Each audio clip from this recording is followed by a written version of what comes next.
விகடன் நேயர்களுக்கு வணக்கம். முடிவானதா தேமுதிக கூட்டணி அப்படிங்கிறதான் இன்னைக்கு நம்ம தமிழ்நாடு 2026 360 எலெக்ஷன் அப்டேட்ஸ்ல பார்க்க போறோம். சமையல் எண்ணெய் மற்றும் உணவுப் பொருள் ஏற்றுமதியில் 20 ஆண்டு கால அனுபவம் பெற்ற ஸ்டார் எக்ஸ்போர்ட் ஹவுஸ் கயல் ஆக்ரோ ஃபுட்ஸ். தேமுதிக எந்த கட்சியோடு கூட்டணிக்கு போகுது? திமுக கூட்டணிக்கு போகுதா இல்ல அதிமுக உள்ளடக்கிய தேசிய ஜனநாயக கூட்டணி போகுதா அப்படின்ற தகவல்கள் தான் கிட்டத்தட்ட கடந்த ஒரு மாதமாக வந்துகிட்டே இருந்தது. ஒரு புறம் திமுக கூட்டணியோட பேச்சுவார்த்தை எல்லாம் முடிஞ்சிருச்சு, அது போன்ற தகவல்கள் வந்தது. மறுபுறம் இல்லை, அவங்க வழக்கம் போல தேசிய ஜனநாயக கூட்டணிக்கு தான் போக போறாங்க, அது போன்ற தகவல்கள் கூட வந்தது. சமீபத்தில் நம்ம பார்த்தோம்னா திமுக கூட்டணிக்கு தான் உறுதி ஆயிடுச்சு, அது போன்ற தகவல்களும் வந்தது. ஆனா தற்போது நிலவரப்படி பார்த்தோம்னா நமக்கு வேற ஒரு தகவல் அப்படிங்கிறது தான் கிடைச்சிருக்கு. அது என்ன அப்படிங்கிறத நம்ம கடைசியா பார்க்கலாம். அதற்கு முன்பாக தேமுதிகவோட அரசியல் பயணம் பற்றி நம்ம பார்க்கலாம். நம்ம எல்லோருக்குமே தெரியும், 2005 தேமுதிக மதுரையில் தொடங்கப்பட்டது. 2006 தேர்தல் முதல் தேர்தல் தேமுதிகவுக்கு. அந்த தேர்தலில் தனிச்சு போட்டியிட்ட தேமுதிக கிட்டத்தட்ட 8.5% வாக்குகள் அப்படிங்கிறத வாங்கினாங்க. அதற்கு அடுத்ததான் நம்ம பார்த்தோம்னா 2009 நாடாளுமன்ற தேர்தலையுமே தேமுதிக தனியாக தான் போட்டியிடுறாங்க. அந்த தேர்தலில் கிட்டத்தட்ட 10.5% வாக்குகளையுமே தேமுதிக வாங்குறாங்க. இந்த முதல் 2 தேர்தல் அப்படிங்கிறது மட்டும்தான் தேமுதிக தனிச்சு போட்டியிட்ட தேர்தல். அதற்கு பிறகு நடந்த அனைத்து தேர்தல்லையுமே தேமுதிக கூட்டணி அமைச்சு தான் போட்டிட்டு இருக்காங்க. அதில் என்ன ஒரு விஷயம் அப்படின்னு நம்ம பார்த்தோம்னா, ஒரு தேர்தலில் வைத்த கூட்டணி அப்படிங்கிறது அடுத்த தேர்தலில் அந்த கூட்டணி இல்லாமல் வேற ஒரு கூட்டணி அப்படிங்கிறது மாறித்தான் போயிருக்கு. உதாரணமாக நம்ம பார்த்தோம்னா 2011 அதிமுக கூட்டணியில தான் தேமுதிக போட்டிட்டாங்க. 2014 அதிமுக கூட்டணியிலிருந்து வெளியேறி அப்போதைய தேசிய ஜனநாயக கூட்டணி, அதாவது பாமக, மதிமுக உள்ளிட்ட பாஜக உள்ளிட்ட கட்சிகளோட இணைந்து அந்த கூட்டணியில போட்டிட்டாங்க. 2016 தேர்தல் நம்ம அப்படின்னு பார்த்தோம்னா அந்த கூட்டணியிலிருந்து வெளியேறி மதிமுக உள்ளடக்கிய கட்சிகள், மதிமுக, விடுதலை சிறுத்தைகள், கம்யூனிஸ்ட் போன்ற கட்சிகளோட சேர்ந்து மக்கள் நல கூட்டணியில தேமுதிக போட்டிட்டாங்க. தொடர்ச்சியா நம்ம பார்த்தோம்னா 2019 தேர்தலில் மக்கள் நல கூட்டணியில இருந்த பெரும்பாலான கட்சிகள் அப்படியே இந்த பக்கம் திமுக கூட்டணிக்கு வந்துட்டாங்க. ஆனா தேமுதிக 2019 மீண்டுமே அதிமுக உள்ளடக்கிய தேசிய ஜனநாயக கூட்டணியில போட்டியிடுறாங்க. தொடர்ந்து 2021 தேர்தலில் அதிமுகவோட முரண்பாடு ஏற்பட்டு டிடிவி தினகரனோட இணைந்து தேர்தலில் சந்திக்கிறாங்க.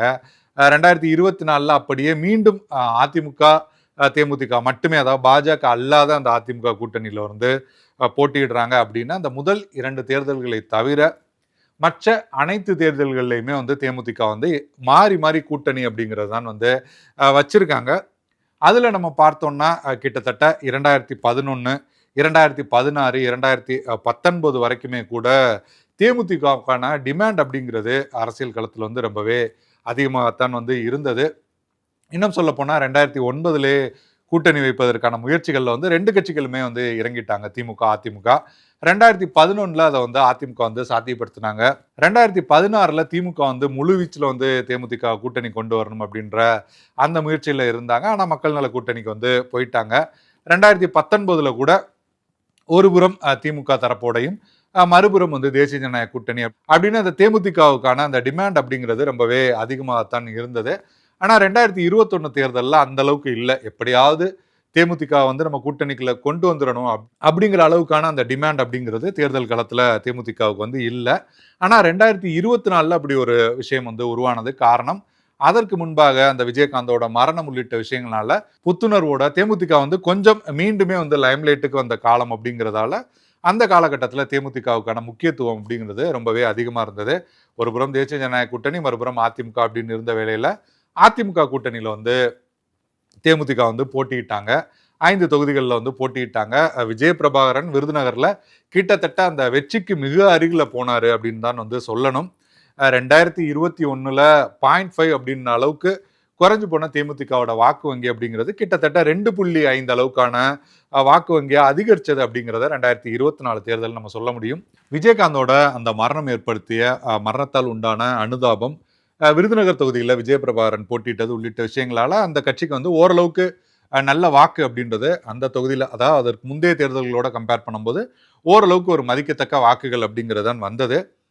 தேமுதிகவோட அரசியல் வரலாற்றில் நம்ம பார்த்தோம்னா கூட்டணி வச்சு தேர்தலை சந்திச்ச உடனே அந்த கூட்டணியை விட்டு வெளியில போயிடுவாங்க. இல்ல அதற்கு அடுத்து வந்து ஒரு நல்லுறவை அந்த கட்சியோட தொடர்றது அப்படின்றத நம்ம வந்து கடந்த காலங்களில் வந்து பார்க்க முடியாது.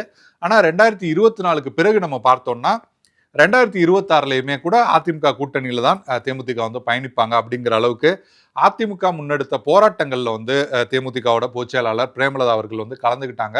இன்னும் சொல்ல போனா தேமுதிகவோட இளைஞரணி பொறுப்புல இருக்க விஜயபிரபாரன் வந்து எடப்பாடி அண்ணன் உத்தரவிட்டா தமிழ்நாடு முழுவதும் போய் கூட அவருக்காக நான் வந்து பிரச்சாரம் செய்யறதுக்கு தேர்தல் வேலை செய்யறதுக்கு வந்து தயாரா இருக்கேன் அப்படிங்கிற அளவுக்கு ரொம்பவே வந்து அந்த இரண்டு கட்சிகளுக்கு இடையிலான அந்த நெருக்கம் அப்படிங்கிறது இருந்தது. ஆனா தேர்தலுக்கு முன்பாக வந்து ராஜ்யசபா இடம் தருவதா சொன்னாங்க. ஆனா தரல அப்படின்ற அளவுல அந்த கருத்து முரண்பாடு அப்படிங்கிறது ரெண்டு கட்சிக்கும் இடையில ஏற்பட்டது. அது வந்து மிகப்பெரிய அளவுல ஒரு கருத்து மோதலாகவும் வந்து வெடிச்சது. அதற்கு பிறகுதான் மீண்டுமே வந்து தேமுதிக தேசிய ஜனநாயக கூட்டணி கூட போறாங்களா இல்ல திமுக கூட போறாங்களா அப்படிங்கிற விவாதம் அப்படிங்கிறது தொடர்ந்து வந்துட்டே இருந்தது. ஜனவரி மாதம் கடலூர்ல நடக்கிற மாநாட்டில் வந்து நாங்கள் கூட்டணி நிலைப்பாட்டை வந்து அறிவிப்போம் அப்படின்னு பிரேமலதா சொன்னாங்க. ஆனா அறிவிக்கல. அதற்கு பிறகு பத்திரிகையாளர் சந்திப்புல வந்து அறிவிப்போம் சொன்னாங்க. அப்போதுமே வந்து அறிவிக்கல அப்படின்னு இன்னமுமே அதிகாரப்பூர்வமாக பிரேமலதா வந்து அறிவிக்காத ஒரு சூழல் அப்படிங்கறதான் இருக்கு. ஆனா சமீபத்துல வந்த தகவல் படி பார்த்தோம்னா தேமுதிக தேசிய ஜனநாயக கூட்டணி வந்து உறுதியாயிருச்சு அப்படின்ற தகவல்கள் தான் வந்து நமக்கு வருது. 8 சட்டமன்ற தொகுதிகள், ஒரு ராஜ்யசபா அப்படின்ற அளவுல இந்த கூட்டணி பேச்சுவார்த்தை வந்து முடிஞ்சிருக்கு அப்படிங்கிற விஷயங்களையும் வந்து சொல்றாங்க. சிவராத்திரியில் நடக்கிற ஜக்கி வாசுதேவோட அந்த நிகழ்வுல வந்து பிரேமலதா கலந்துக்கிறது வழக்கம். சமீபத்திலயுமே நடந்த நிகழ்வுலையுமே கலந்துக்கிட்டாங்க. அங்கேயுமே வேலுமணி அவர்கள் கூட சந்திச்சிருக்காங்க. அப்போதும் கூட இது குறித்தெல்லாம் பேசப்பட்டிருக்கு. இந்த கூட்டணி அப்படிங்கிறது உறுதியாயிருச்சு அப்படின்னு சொல்றாங்க. ஏற்கனவே ராஜ்யசபா அப்படிங்கிறது ஏற்கனவே வந்து தேமுதிகவுக்கு வந்து கொடுக்கப்பட்ட வாக்குறுதி தான் அதிமுகவை பொறுத்த வரைக்கும். ஆனா 2026 தேர்தலுக்கு முன்னாடியே வந்து இந்த ராஜ்யசபாவை கொடுத்துட்டா அவங்க வந்து 2026 தேர்தலில் யாரோட வேணா கூட்டணி போறதுக்கு வாய்ப்பு இருக்கு அப்படிங்கிற அளவுல எடப்பாடி பழனிசாமி வந்து பிரேமலதா தேமுதிகவுக்கு வந்து கொடுக்காம இருந்தாரு. காரணம், எடப்பாடி பழனிசாமி கடந்த காலத்துல ஜி.கே. வாசனா இருக்கட்டும், அன்புமணியா இருக்கட்டும், அவர்களுக்கெல்லாம் அதிமுக சார்பில் இருந்து ராஜ்யசபா இடங்கள் வந்து கொடுக்கப்பட்டன. ஆனா 2024 தேர்தலில் அன்புமணியுமே பாஜக கூட்டணியில தான் இருந்தாரு. ஜி.கே. வாசனுமே பாஜக கூட்டணி சார்பில் தான் வந்து தேர்தலையுமே வந்து சந்திச்சார். அந்த வகையில நம்ம கிட்ட இருந்து ராஜ்யசபா இடங்களை வந்து வாங்கிட்டு போயிடுறாங்க. ஆனா தேர்தல் காலகட்டத்தில் வேற ஒரு முடிவையுமே எடுக்கிறாங்க. அதனால இனிமே வந்து நம்ம கவனமா இருக்கணும் அப்படின்னு கவனமா இருந்த வகையில தான் அதிமுகவுக்கும் தேமுதிகவுக்கும் இடையிலான அந்த கருத்து மோதல் உண்டாச்சு.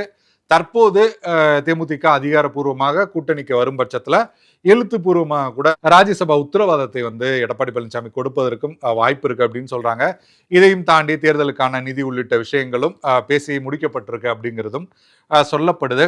குறிப்பா தேமுதிக சார்பில் வந்து அந்த ராஜ்யசபா இடத்துக்கான அந்த கோரிக்கை அப்படின்னு நம்ம பார்த்தோம்னா கிட்டத்தட்ட 2009 இருந்து சுதீஷ் வந்து தொடர்ச்சியா நாடாளுமன்ற தேர்தல்களில் வந்து போட்டிட்டு இருக்காரு. கள்ளக்குறிச்சியில போட்டிட்டாரு, சேலத்துல போட்டிட்டாரு அப்படின்னு இது வரைக்கும் 3 தேர்தல்களில் போட்டிட்டு இருக்காரு. ஆனா அவர் வந்து எம்பியா வெற்றி பெற முடியல. தற்போதும் கூட அவரோட உடல்நிலை உள்ளிட்ட விஷயங்களை கூட கவனத்துல கொண்டு வந்து அவரை ராஜ்யசபா எம்பி ஆகலாம் அப்படின்ற வகையில தான் கடந்த தேர்தலே வந்து யார் ராஜ்யசபா கொடுக்குறாங்களோ அவங்க கூட தான் கூட்டணி அப்படின்னு 2 புறமுமே பிரேமலதா வந்து பேச்சுவார்த்தை நடத்தினாங்க. அதிமுக சார்பில் ராஜ்யசபா அந்த உத்தரவாதம் கொடுக்கப்பட்ட பிறகுதான் கூட்டணியிலே சேர்ந்தாங்க அப்படின்ற தகவல்களுமே வந்தது.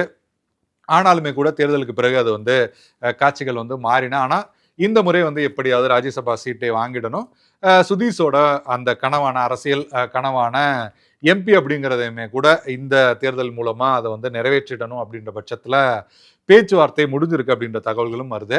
ஆனாலுமே கூட இன்னமும் கூட கடைசி நேரத்துல கூட முடிவுகள் வந்து எப்படி வேணா மாறலாம்.